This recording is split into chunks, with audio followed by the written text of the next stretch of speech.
Vrbina je še vedno en raj za tiste, kateri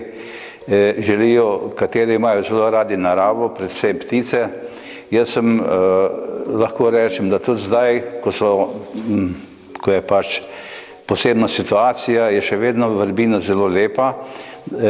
Ravno je pomlad, vse zeleni, ptice pa tudi se zbirajo svoje partnerje za gnezdenje, tako da je v vsakem času najti nekaj zelo lepega. Predvsem je bilo to namenjeno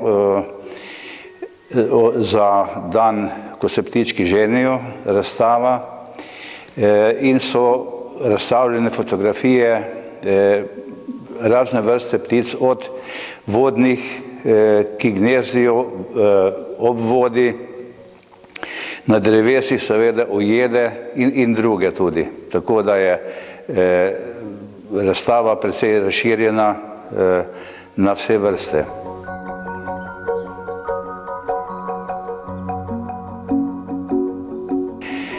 Ptice je najlepše slikati v začetku pomladi, proti Gregorjevem, ko zbirajo svoje partnerje. Takrat je slišati največ ptičjega petja, seveda pa v obdobju, ko ptice hranijo svoje mladiče, takrat je zelo zanimivo, ker so ptice niso toliko plašne, ker imajo večjo pozornost, dajo na hrani za svoje mladiče, kot pa na moteče, ki se pač približamo, da jo opazujemo. No, v vsakem primeru, prej sem že omenil, da je zanimivo, takrat, ko hranijo svoje mladiče. Vendar, če se pticam preveč približuješ, jih motiš v njihovem početju, zato bi opozoril vse, da se ne približujejo preveč pticam, posebej bi pa opozoril na to, da tisti, ki imajo psičke, da jih resnično ne vodijo preblizu, vsekakor pa jih morajo imeti na vrvici.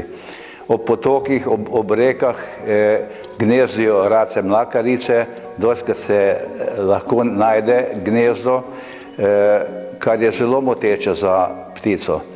Če gnezdo v tem strahu zapusti, se lahko zgodi, da se ne vrne, da gnezdo propade.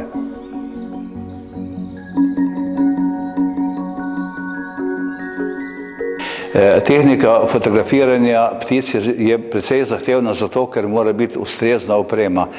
Ptice v taki velikosti, kot se tle vidi na te slike, seveda ne moreš videti, ampak jo dejansko povečaš z fotografskim aparatom oziroma z objektivom.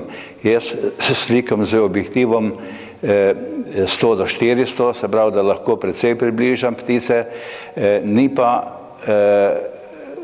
samo tehnika, potrebno je ptice poznati. Zato jaz recimo v svojem dolgoletnem opazovanju že poznam navade ptic, poznam, kje se gibljajo, je treba vedeti in opazovati, kje ptica sede recimo na drevesu in jo pač počakaš. Ptice ne moreš loviti tako, da boš skočil za njo, pa boš slikal.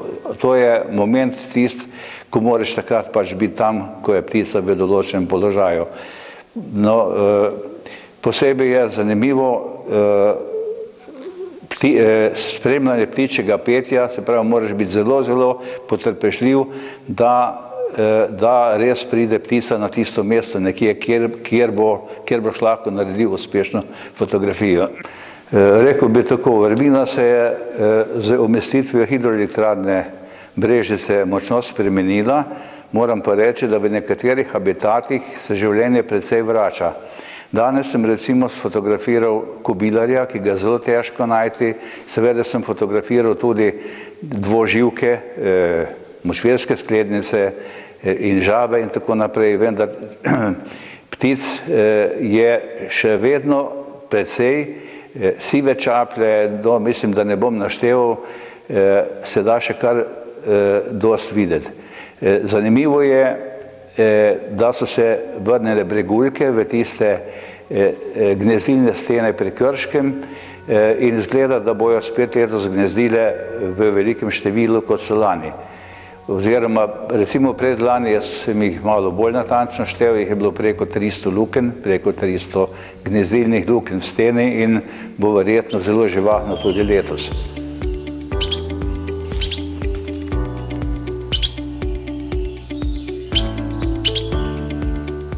No, mislim, da vrvino se grem ogledati vsak drug dan približno, včasih vsak dan, včasih mogoče, če ni možno pa na teden, vendar je vedno nekaj zanimivega. Veliko je ptic, ki se občasno ustavljajo na svojih priletih, spomladi in jeseni, sivi žerjavi, sive gosi, beločele gosi, ki prečkajo naša področja, tako da vrvina bo vedno ostala zanimiva.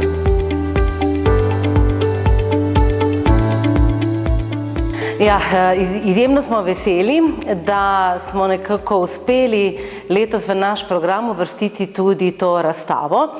Razstavo, ki je v bistvu bila prva razstava našega letošnjega osrednjega programskega dogodka, to je naša razstava posvečena zraku, namreč letos zaključujemo cikel 4 elementi in ta 4. element je prav zrak.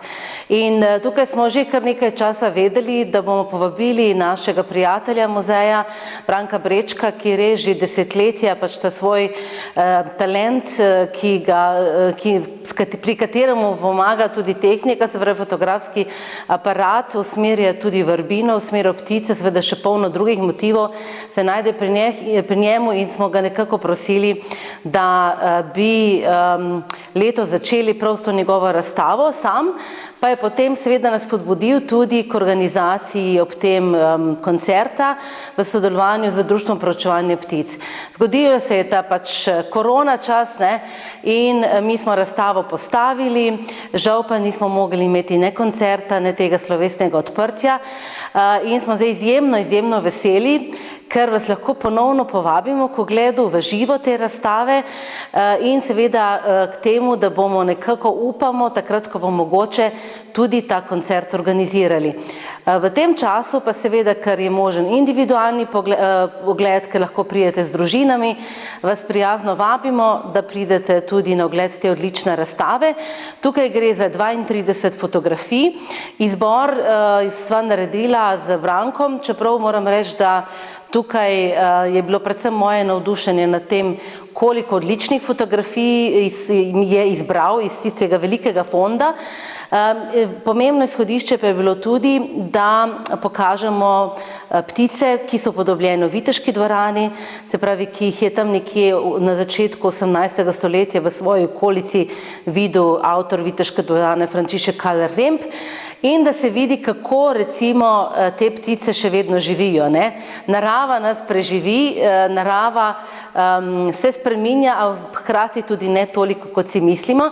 Zdaj, pri naši Viteški je nek problem, da pač vseh ptic ni mogoče prepoznati, tudi tisti, ki so res veliki poznavalci, strokovnjaki za to področje, še niso uspeli vseh ptic prepoznati, tiste, ki pa so, pa seveda so vidne tudi na tej razstavi, tako da v podnapisu imamo skopca, naprimer, ki je upodobljen ta celo na našem stopnišču oziroma na teh kulisah našega baročnega stopnišča in potem vidimo tudi skopca iz naše bližnje okolice ali pa recimo grivarja ali pa smrdokauro, tako da vsak podnapis je oblikovan z pač imenom ptice, z datacijo fotografije in pa seveda tudi tam, kjer je možno za neko sorodno upodobitvijo Viteške dvorane. Tako da ta razstava je večplastna. Razstava pove veliko več, že to, kar je sam gospod Brečko povedal, pa tudi to, kar mi želimo pripovedovati v našem muzeju, ves čas naše delo tudi aktualizirati, se pravi, ne ostajamo v 18. stoletju, ampak želimo sooblikovati tudi naše 21. stoletje in seveda našo prihodnost. Kar smo še načrtovali, pa verjamem, da nam bo tudi uspelo, ko bo mogoče. Branko je bil pripravljen z nami sodelovati v različnih obrazovih razstavnih programih. Ravno v tem času naj bi izvedli eno javno vodstvo, najavljene so bile šolske skupine in nekako smo želeli, da ker poznamo, da pač Branko zelo rad tudi pove najmlajšim in vsem drugim, da bo je to tudi omogočeno. Zdaj žal tega še enkrat ne bo, zato pa bo razstava podaljšana. Jaz bi rada, da čim dlje, toliko časa, da ne bomo v tem času, da bomo zmogli v tem času pač teh razmer narediti vsaj eden ali pa mogoče celo 2 dogodka, da bo možno seveda poleg teh lepih podob, ki več o njih tudi povedati in sicer predvsem s očmi avtorja Branka Brečka.